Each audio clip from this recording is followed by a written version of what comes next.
আলহামদুলিল্লাহ, আল্লাহর কাছে লাখো লাখো শুকরিয়া যে আল্লাহ পাক আমাকে তৌফিক দান করেছেন যে বড় একটা মাইলস্টোন এবং প্রথমবারের মতো আমি বলবো যে 3 দিনের ম্যাচে 100 রান করা, এবং আমি বলবো যে আমি আমার প্রসেসে ছিলাম, সো এটা এক্সিকিউট করতে পেরেছি, তার জন্য অনেক খুশি। গতকালকে 85 নট আউট ছিলেন, তো রাতে কি মনে হচ্ছিল আর আজকে কি পরিকল্পনা ছিল? গতকালকে আসলে অনেকেই সেঞ্চুরি মিস করে গিয়েছে অন্য ম্যাচে, সো যখন আমি মাঠ ছাড়ি তখন জানতে পারি আমি 85 রান করি, তো অনেকে বলতেছিল যে সম্ভব। সো আমিও চিন্তা করলাম যে না, এটা পসিবল যদি আমি আর একটু পেশেন্স নিয়ে ব্যাটিং করতে পারি। সো ফার আমি আজকে সকাল থেকে এরকম চেষ্টা ছিল যে না, আমি আমার নর্মাল ক্রিকেটটাই খেলি। সো ওই পেশেন্সটা ছিল, আর হচ্ছে আমার ভিতরে একটা বিলিভ ছিল যে না, আমি এটা করতে পারবো। সো হয়ে গেছে আসলে। শেষ পর্যন্ত 153 নট আউট, অলমোস্ট 253 বল খেলেছেন, তো এত লম্বা ইনিংস খেলার পেছনে প্রিপারেশনের গল্পটা শুনতে চাই। প্রিপারেশন আমার কাছে মনে হয় প্রথম ইনিংসে যখন ওনারা ব্যাটিং যারা ছিলেন, স্পেশালি পিঙ্কাবু যেভাবে ব্যাটিং করতেছিল অনেক সময় নিয়ে, ধৈর্য নিয়ে, ইসমা খুব ভালো ব্যাটিং করতেছিল, তাদের ব্যাটিং দেখে আসলে মনে হচ্ছিল না এইভাবে আসলে ক্রিকেটটা খেলতে হয়, কারণ আমার তো একদম এক্সপিরিয়েন্স ছিল না। সো ওদের ব্যাটিং দেখে কাইন্ড অফ ইন্সপায়ার হয়েছে, এবং বাকি যখন অন্য ম্যাচের ব্যাটারদের আসলে দেখতেছিলাম স্টার্সগুলা, তারাও আসলে সময় নিয়ে ব্যাটিং করছিল। সো আর কোচ থেকেও তো একটা ইনফরমেশন ছিল, টিম থেকেও, যে না আসলে এরকম লঙ্গার ভার্সনের ধৈর্যের খেলা, সো যতটা সময় নিয়ে ওখানে ব্যাটিং করা যায়, তো চেষ্টা করেছি সে ওইটাই মেনটেন করার জন্য।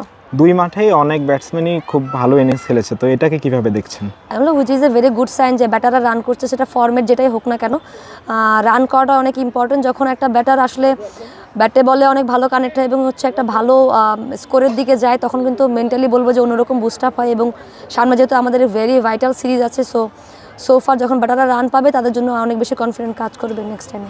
আপনার টিমেই নাহিদা 7 উইকেট পেয়েছে, অপোনেন্ট টিমে সুমনা 6 উইকেট পেয়েছে, এই ব্যাপারটা কিভাবে দেখছেন? খুবই ভালো। দেখেন, নাহিদা তো খুবই কনসিস্টেন্ট বোলিং করেছে এবং ও সবসময় দুর্দান্ত, সো ওর আসলে প্রশংসা কম হয়ে যাবে যতই বলি না কেন। বাট সুমনাও অনেক ভালো এফোর্ট দিয়েছে। বলবো যে আমাদের জন্য তো টোটালি এটা হচ্ছে একদম নতুন একটা এক্সপিরিয়েন্স, এবং এত ওভারেরও কিন্তু বল করার এক্সপিরিয়েন্স তো বলারদের খুব কম।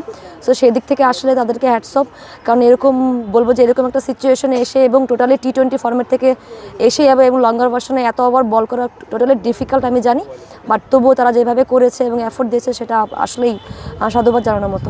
একদম শেষ প্রশ্ন, এই টুর্নামেন্টটা আমাদের টেস্ট ম্যাচ অভিষেকের জন্য কতটা গুরুত্বপূর্ণ?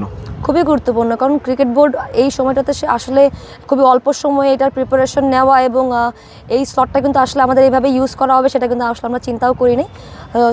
সো থ্যাঙ্কস টু বিসিবি, কারণ এই সময়টাকে এত সুন্দরভাবে কাজে লাগানোর জন্য, এবং নট অনলি ন্যাশনাল প্লেয়ার্স, বাকি যে বাইরের প্লেয়াররা আছে তাদের জন্য অনেক বড় একটা অপরচুনিটি ক্রিয়েট করে দেওয়ার জন্য। কারণ অনেক বাইরের যারা আছেন প্লেয়ার, যারা রেগুলার প্র্যাকটিস করে, তারাও কিন্তু অনেক বেশি ভালো করতেছে, এবং তারাও কিন্তু বলবো যে kind of knocking at the door, যে না আমরাও ভালো করছি, আমাদেরকে নিয়েও চিন্তা করেন। সো এই দিক থেকে চিন্তা করলে বলবো যে হ্যাঁ, 3 দিনের দিকে শুরু হয়েছে, বাট আমার কাছে মনে হয় যে আরেকটু বেটার করলে ক্রিকেট বোর্ডও যখন বুঝতে পারবে, এবং আমাদেরও ফিল করার বিষয়, কারণ লঙ্গার ভার্সন নট ইজি। সো আমাদেরকে মেন্টালি ফিজিক্যালি আরও বেশি টাফ হইতে হবে, এবং নেক্সট ম্যাচে আসলে এই প্লেয়ারগুলো কনসিস্টেন্ট থাকে কিনা সেটাও আসলে দেখার বিষয়। Thank you.